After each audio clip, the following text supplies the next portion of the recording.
So are you using a tech stack to grow your business meaningfully? Do you use tools that make your life easier for you to grow your business in a more impactful and intentional way? Well, there seems to be, and there really are, a million different tools that you can use, but what are some actual useful tools you should know about? My name is Jalen McKenna. With me, as always, is Nick Gumpert. And joining us this week is Claudia, an expert in all things consumer credit. In this week's episode of Business Bookend, we're revealing our favorite tech tools in our business and how we use them. From graphic design and creating social media posts to staying sharp and continuing to learn, these tools will help keep your business running smoothly. And we've even got a free resource for you that has all these tools, how we use them, and even more we're not going to be covering in this episode, linked in the show notes. So join us for this week's episode and get started on streamlining your business. Welcome to Beyond Real Estate with Jalen, the podcast discussing parenting, real estate, and business. Every week we go in depth on how to become successful in business and life. Jalen, take it away. So happy Friday, everyone. Welcome to the Business Bookend episode, a part of the Beyond Real Estate podcast. We're talking meaningful tools that we actually use and that are actually good. And the first one we're going to jump right into is a tool that Nick and I use on a daily basis to do both social media and graphic design work and a little bit of video editing, Canva. I'm sure most people have heard of it. If you haven't used it, we'll get into why you should. But Nick, give me your top useful thing that you use every day when using Canva. The templates. Templates are always a starting point for me, regardless if it's Instagram world, Facebook world, YouTube world.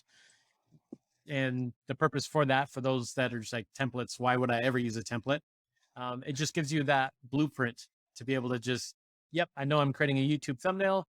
I don't have to measure anything.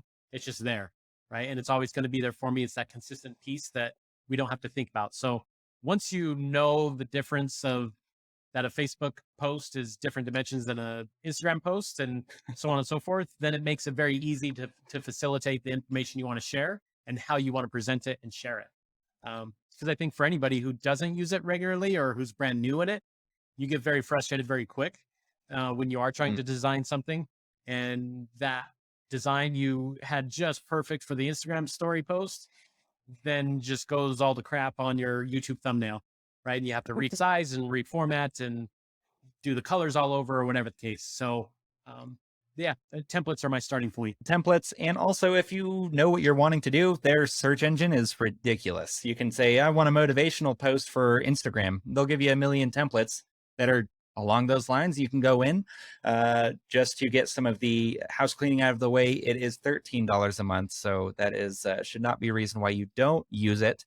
Going to our next piece of tech that you should all know about and use, Claudia uses something that, again, we've all heard of, but maybe we haven't jumped into. Claudio, how do you use the program Fiverr and why do you use it? Okay, so I use it because I don't want to spend a lot of time creating because it's not my strength. And I find myself spending more time trying to create something, or I get overwhelmed with so many options, right? That for me, it's a lot easier to go onto Fiverr, let them know what it is that I want, that I need, that I'm looking for, and they put it together for me. So, and it's really inexpensive if you really look at it, because a lot of the times I would find myself wanting to create something and I would be on there for like 2 hours or 2.5 hours, right? Versus that I could have used to do work and actually make money versus sending it out. And luckily I already have someone that I work really well with at Fiverr that already knows how I like things, what I like, and I don't have to spend the time sitting there trying to create something because it's not my strength. And when we know what our strengths are and what are not, it's so much easier to use what we have available for us to actually have the same outcome, right? I know that for my social media, I have someone that takes care of that aspect of the business too, because if they leave it up to me, it's like, okay, it'll get done Friday, right? It's a whole week of not doing anything with it. Or I find myself spending like half an hour just to do like a 2-minute video. Okay. Yes. How is that so productive for me? Right. So when we learn how to use outside sources, I don't know who said it, Henry Ford, I think it was like, if you don't know it yourself, it's okay, but know how to look for the people that know how and get it done. Yep. As long as you get it done and you're getting the results, let's take advantage of what we have available for us. So Yeah. I'm going to stick to that. Very well put. Yeah. So for those of you who don't want to use Canva because you think you're not creative or you don't want to mess something up or you just don't have the time, Fiverr is a great resource to go to find that expert that you can then just hire out to create whatever content you were wanting to produce in the first place. Now let's jump right into the next thing that's going to help just you as an individual, both personally and professionally, and those are learning resources. So the easiest one is going to be books, audiobooks. And so that's why I'm going to throw my hat in the ring of Audible, especially their monthly subscription, which is $16 a month. Audible allows you to listen in our ever busier world, or if you have kids and so you don't really have that time just to sit down and talk or sit down and read a book, you can listen to a book. So you're still able to advance your, whether that be personal or professional book reading goal. You're able to actually do that through Audible or any audiobooks. That can also be going on YouTube and searching for a book, the audio version of it. You can find more of the older books that don't have those copyright claims or they're now in the public domain. But those are the two things that I would recommend. Nick, where do you continue to learn? What resources do you use? Because this thing keeps changing, your cell phone, right? It's like the Apple iPhone keeps finding new ways to create new opportunities. And I think that's something at virtually all of our fingertips these days. It's just a matter of how you utilize that. So some of us can use the free resource. I think Claudia leans on her kids, which is a good resource to have, right? And that's not a bad place to be because you don't have to pay for that one like you do for Fiverr. It's like, show me how to do no, this. we pay for it. We pay for it. Fair point. Three square meals a day. Yeah. They barter. I'll do that to this. No, but I think that's a great tool that, again, keeps updating. I don't know if for us is the right way to term it, because some of us just like, God dang it updated again. And now you have to relearn something. But nonetheless, technology, the whole purpose is to help facilitate and make things easier, right? And it, as much as it doesn't feel that way sometimes, at the end of the day, I think it does a pretty good job of doing that overall. Because you take simple things, right, that maybe not enough people utilize. And this isn't saying, oh my God, if I would have only known that. It's your calendar, it's your timer, like very simple tools that some of us need to utilize if we don't already, just because organization, right? And knowing where you're at. And I've heard a lot of people say, if it's not on my calendar, I'm not doing it, which again, it's nice to have that at your fingertips. So you don't literally have to bust out a calendar, right? And it's like, yep, got it. And by the way, I just invited Claudia and Jalen for that 2 p.m. meeting next Thursday, right? So I didn't get a notification.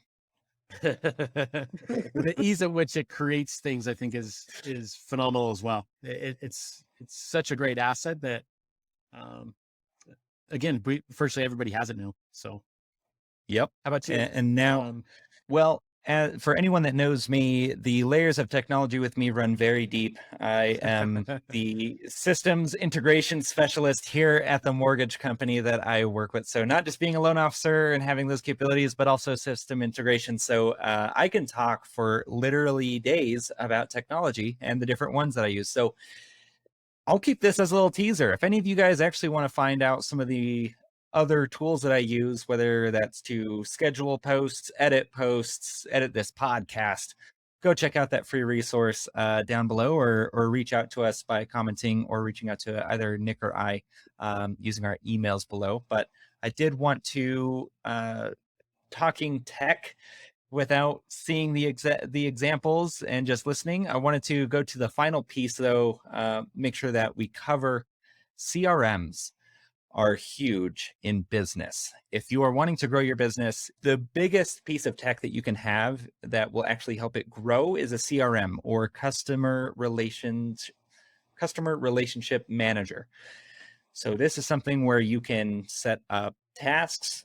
You can set up campaigns, meaning you set up once one task is done, another task now is implemented, and it sets a reminder for you to do that one. Everyone should have it in their business.